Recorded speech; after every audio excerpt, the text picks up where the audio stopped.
Dans la vidéo précédente, nous avons parlé de l'intérêt d'installer un panneau photovoltaïque sur le toit d'un véhicule pour les besoins de la van life et je vous ai présenté les différents types de panneaux ainsi que leurs avantages et leurs inconvénients. Je vous ai ensuite présenté le système de fixation Unifix qui maintiendra le panneau rigide sur le toit du van. Puis nous avons présenté le panneau sur le toit et installé temporairement les fixations pour pouvoir effectuer un traçage des 4 sabots.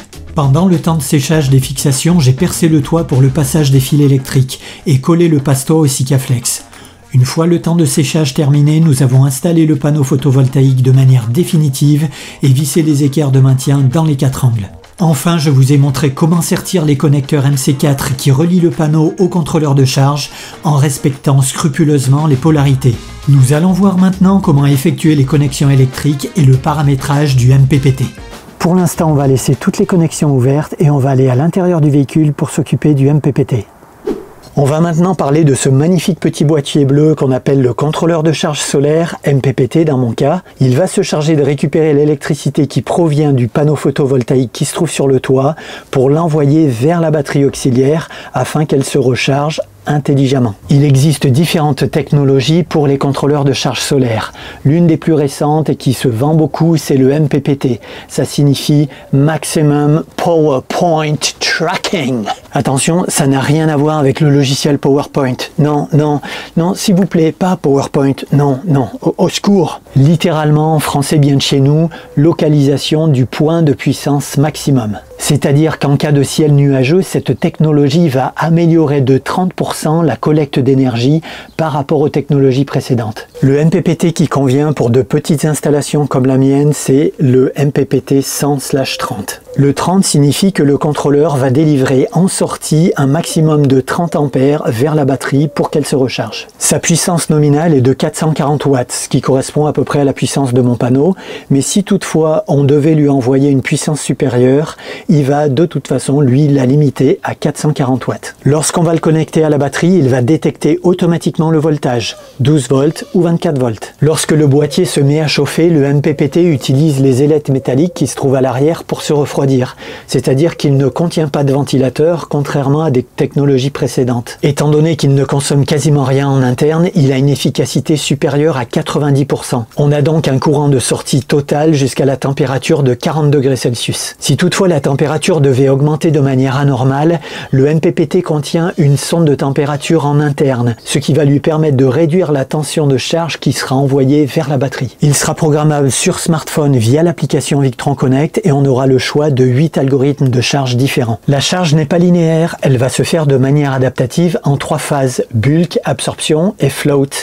Tiens, ça vous rappelle rien? Et oui, parce que si vous êtes abonné à la chaîne, vous avez vu dans une vidéo sur l'électricité précédente l'installation et la programmation de l'Orion Smart, le petit boîtier qui permet de recharger la batterie lorsque le moteur du véhicule tourne. N'hésitez pas à visionner cette vidéo et puis revenez ensuite. Durant la phase bulk, la charge est maximale pour une recharge rapide de la batterie. Durant la phase d'absorption, on assure un complément tranquillement jusqu'à la charge complète. Et durant la phase float, on maintient simplement la batterie en état de charge complète. Et pour terminer avec les aspects techniques, le MPPT est protégé contre la surchauffe. On peut l'utiliser entre moins 30 et 60 degrés. On peut l'utiliser aussi jusqu'à une altitude de 5000 mètres si on veut. Et le petit bébé pèse 1,25 kg. Allez, on passe à l'installation et au câblage. Il doit être installé absolument à la verticale comme ceci avec les bornes de puissance orientées vers le bas. Première chose à faire, le connecter à la masse via la borne qui se trouve sur le côté avec un fil de grosse section. Voici donc ma borne de terre reliée ici à mon bus bar, ma barrette de distribution de la masse qui elle-même repart sous le siège conducteur. On va maintenant relier la borne positive de la batterie à l'entrée batterie plus du MPPT avec un câble de 6 mm². Voilà qui est fait, la borne batterie plus est reliée au pôle positif de la batterie. Je fais la même chose maintenant avec la borne batterie moins du MPPT vers la borne load and charge du shunt. Voici donc la borne batterie moins du MPPT connectée à la borne load and charge du shunt. Le MPPT vient de se réveiller puisqu'on voit la LED bulk ici clignoter de temps en temps en bleu. Avant de connecter les 2 fils qui proviennent du panneau photovoltaïque, je vais me connecter à l'application Victron Connect pour effectuer un petit réglage de sécurité. Je lance donc l'application Victron Connect et mon Smart Solar apparaît. Je clique dessus. Il y a un code PIN pour se connecter au tout début par défaut, c'est 6 fois le chiffre 0. Il y a éventuellement une mise à jour logicielle à faire, je demande à mettre à jour, et là on patiente pour que la mise à jour se fasse.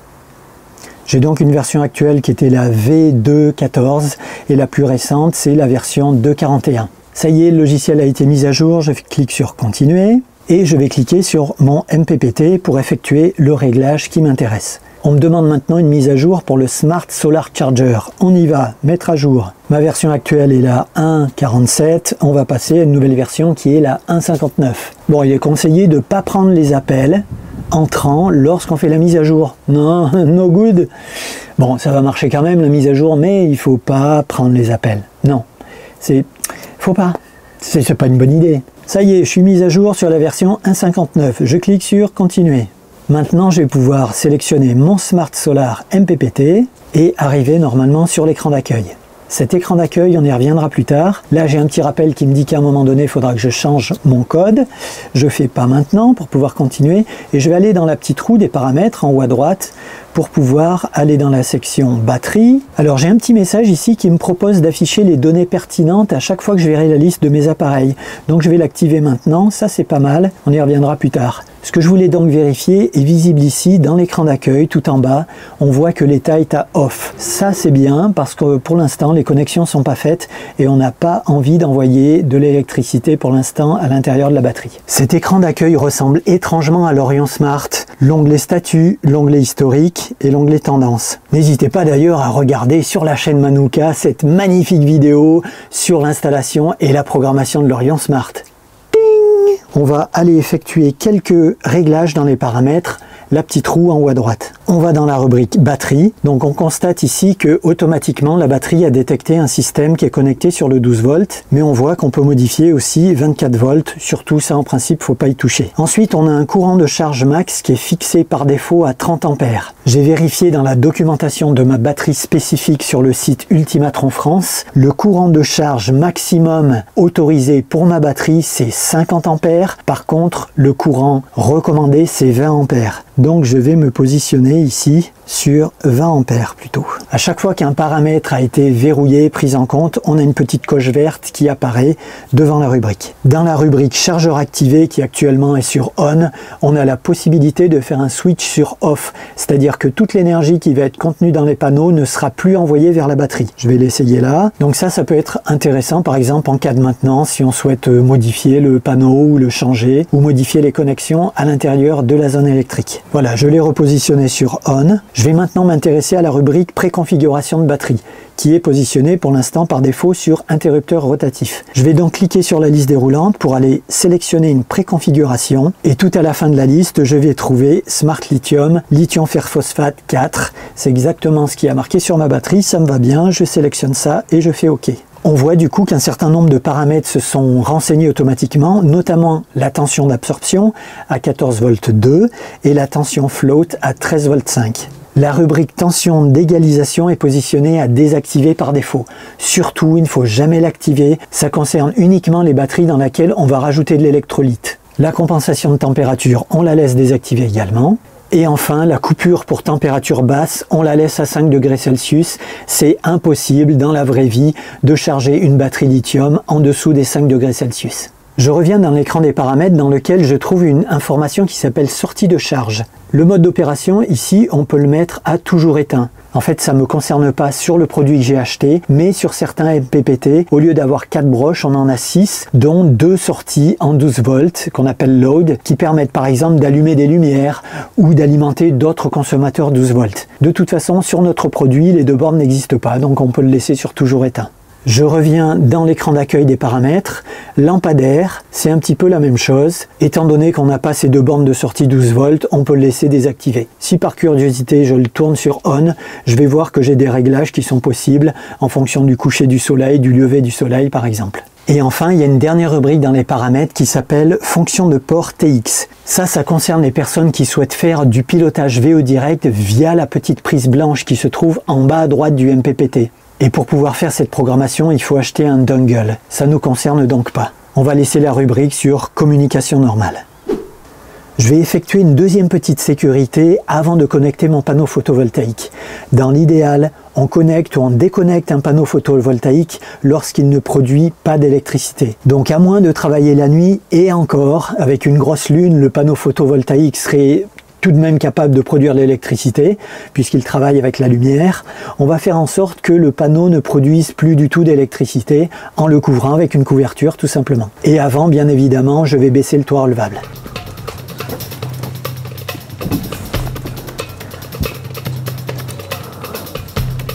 Je peux maintenant effectuer la connexion de mes connecteurs MC4, le négatif sur le câble noir et on entend un clic, et le connecteur mâle positif sur mon câble rouge. On connecte le fil positif qui provient du panneau et idem pour le fil négatif qui provient du panneau également. Je vais maintenant aller retirer cette maudite couverture et voir si ça charge. Je suis très impatient. Et de retour dans l'application, dans l'onglet statut, ça sent plutôt bon puisque dans la rubrique solaire, je vois apparaître une tension. Le courant est pour l'instant à 0 ampère, donc je vais aller dans mes paramètres. Dans batterie, j'avais actuellement désactivé le chargeur, donc je vais l'activer à nouveau, retourner dans l'écran d'accueil, et on constate dans la rubrique solaire que la tension augmente progressivement et le courant aussi en ampères. J'ai actuellement une production qui oscille entre 8 et 15 watts. Il est à peu près 20 heures, le panneau solaire est partiellement ensoleillé, il y a toujours de la lumière. Donc tant qu'il y aura de la lumière, le panneau va produire. Dans la rubrique batterie, on voit la tension actuelle de la batterie et dans la rubrique état, on voit apparaître bulk. C'est-à-dire qu'en permanence, le panneau photovoltaïque produit de l'électricité puisqu'il fait encore jour et le MPPT décide d'envoyer un maximum de courant vers la batterie pour qu'elle se charge le plus rapidement possible. Et sur mon contrôleur de batterie, je peux vérifier ici qu'une charge est en cours avec la quantité d'énergie en watts et en ampères. Et sur le contrôleur de charge solaire, on constate que la LED bulk est allumée en permanence. Elle passera ensuite à absorption, puis float. Me voilà de retour sur l'écran d'accueil du Smart Solar dans l'application Victron Connect. Hier, ça donnait pas grand chose, c'était en fin de journée, il était 20 h, j'avais à peu près une dizaine de watts de charge. Ce matin, il est à peu près 10 h 30, le panneau est en plein soleil et là, on voit que ça donne beaucoup plus. Là, je suis entre 150 et 200 watts en permanence. Petit détail, dans les rubriques solaire et batterie, on voit apparaître les tensions. Il faut savoir que le MPPT va commencer à effectuer une charge vers la batterie à partir du moment où la tension du panneau solaire est supérieure de 5 volts à la tension de la batterie. Sinon, le MPPT sera inactif. Si toutefois la charge ne devait pas démarrer, je vais aller dans les paramètres pour simuler ça. Je vais dans batterie ici pour désactiver le chargeur. Le chargeur est donc actuellement désactivé. Vous allez voir dans l'écran d'accueil apparaître tout en bas une rubrique qui s'appelle « Pourquoi le chargeur est-il éteint ?» Si je clique sur cette rubrique, je vais voir un écran d'information qui va m'expliquer les différentes raisons possibles pour que la charge ne démarre pas. Dans mon cas, c'est normal puisque je viens juste de désactiver le chargeur de manière logicielle, mais ça peut être différentes raisons qui sont liées à, par exemple, de mauvaises connectiques. Par exemple, à une inversion de polarité, ça peut arriver sur le MPPT. Bon, pour être tout à fait sincère, tout ça, ça sent le vécu. J'avais inversé les pôles positifs et négatifs sur les entrées du panneau solaire. Sur le MPPT, faute! C'est là qu'on est content de savoir que l'appareil est protégé contre les inversions de polarité. Parce que du coup, ça détruit pas l'appareil. Je retourne dans batterie, réactiver mon chargeur. Dans l'écran d'accueil, si on clique sur la rubrique historique, on va voir tout ce qui s'est passé au niveau de la charge et du panneau solaire. Notamment dans la rubrique champ, on va voir la puissance maximale qui a été envoyée par le panneau solaire et la tension maximale également. Les informations se présentent sous forme d'histogramme, c'est-à-dire des graphiques en barres, et lorsqu'on clique sur une barre, on va pouvoir voir sur la période le temps passé dans les 3 modes de chargement, le bulk, l'absorption et le float. Et logiquement, les pourcentages seront plus forts dans la rubrique bulk que absorption et float. Si je ne souhaite pas lancer l'application Victron Connect, je peux voir toujours en permanence ici sur mon contrôleur de batterie que la charge est en cours. Mon pourcentage de batterie ici augmente progressivement et je peux voir en faisant défiler ici par exemple la puissance qui est envoyée en permanence en watts depuis le panneau photovoltaïque et ici en ampères. Pour information, il faut savoir que la tension d'une batterie lithium ne varie quasiment pas. De 100% de charge à 20% de charge, on est aux alentours de 13 volts 6. Et ensuite, c'est une chute brutale. À 5% de charge, par exemple, on passe à 10,4 volts. Je me rends compte que je vous ai même pas présenté mon panneau solaire. C'est un LG 440 watts back contact Neon Air avec la technologie Celo, tenez-vous bien, qui est garantie 25 ans. C'est-à-dire qu'on nous annonce des performances linéaires de 92% à la fin de la 25e année. La technologie Celo, ça veut dire que sur la face avant, il y a une barre omnibus qui va maximiser l'absorption de la lumière. Et sur la face du dessous, on a un système de réduction de la perte d'électricité. Bref, cette technologie vise des performances élevées, même dans le cas des journées extrêmement chaudes. La production d'électricité va rester stable, même en cas de température élevée. D'où l'intérêt aussi de l'avoir monté sur des supports, parce qu'en fait, on crée une lame d'air entre le véhicule et le panneau photovoltaïque qui lui permet de se rafraîchir. Et bien voilà, notre petite séance sur le panneau photovoltaïque et le MPPT se termine.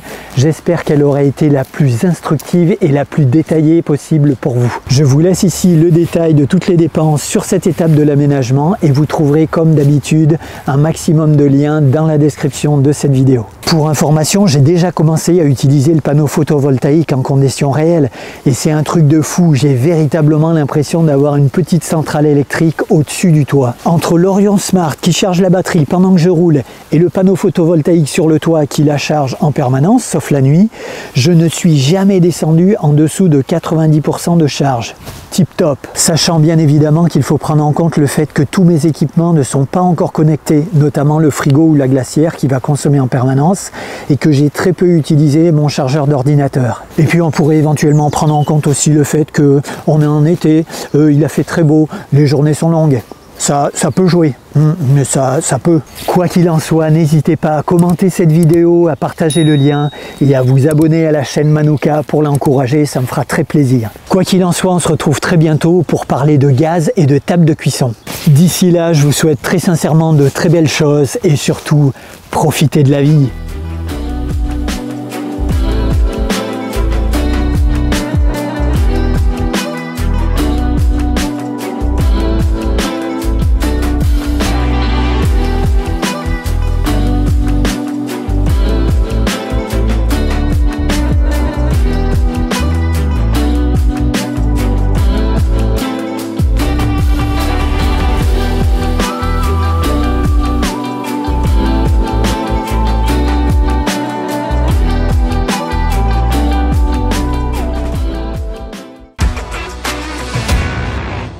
Et oui, parce que si vous êtes abonné,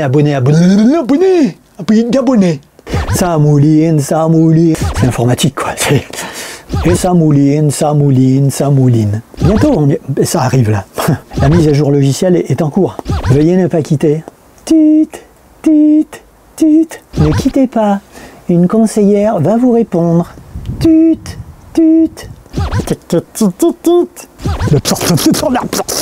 L'absorption.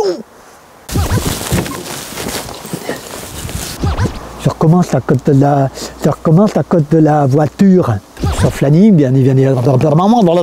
Entre l'orientement, rock and roll.